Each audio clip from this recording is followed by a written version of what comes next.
Yorma kan ko arra kanarra ulfina ko boritu chala rakko adu galitu fadhen darbe tullu siyon ilala isana waame tundamo samii gubbaa mirga baajira gatii namaa tokko nambisu qajeelummaaf dhugaadhaanira badhaasni koo gonfoo adii calaqqisu badhaasni koo gonfoo adii calaqqisu abdii dhugaan harkaan qabadhe galgalli koo fokkisu badhaasni koo gonfoo adii calaqqisu badhaasni koo gonfoo adii calaqqisu abdii dhugaan harkaan qabadhe galgalli koo fokkisu badhaasni koo gonfoo adii calaqqisu badhaasni koo gonfoo adii calaqqisu abdii dhugaan harkaan qabadhe galgalli koo fokkisu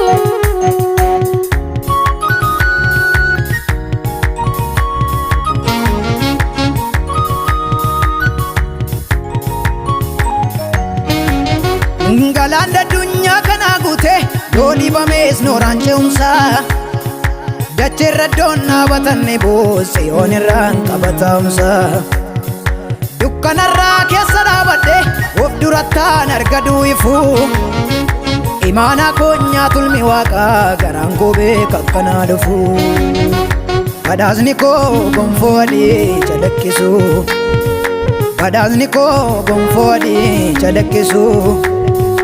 abdii dhugaan harkaan qabadhe galgalli koo fokkisu badhaasni koo gonfoo adii calaqqisu badhaasni koo gonfoo adii calaqqisu abdii dhugaan harkaan qabadhe galgalli koo fokkisu badhaasni koo gonfoo adii calaqqisu badhaasni koo gonfoo adii calaqqisu abdii dhugaan harkaan qabadhe galgalli koo fokkisu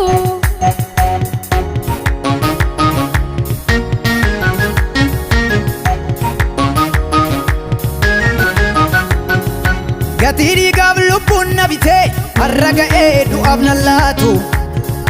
doonii amantii keessa galeera galaanni guute kun na nyaatu iddoo ijeenyuyyuu nagarree qabeenyi koo samiirra jira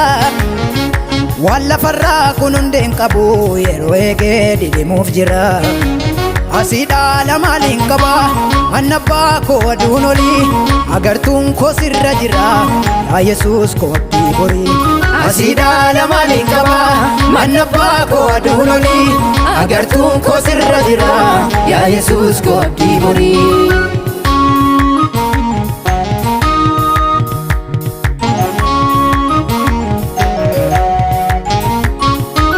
jaalladhaaf jaalalli nama hammam ta'uus du'aana sitti garuu jaalalli ilma waaqayyoo amma du'aachi garasitti homtuu qalbii raasee na bute duubatti hin deebisu aggammii koo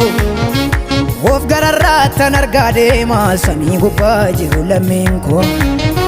maqaaraa dhagaa'ee fuulratti caafame maannaa dhokataa qajeelotaaf qopheeffame maqaaraa dhagaa'ee fuulratti caafame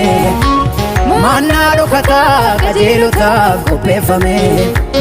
Yerusaalemii qaba Yerusaalemii qaba Yerusaalemii qaba tulluu Xiyoonii qaba Yerusaalemii qaba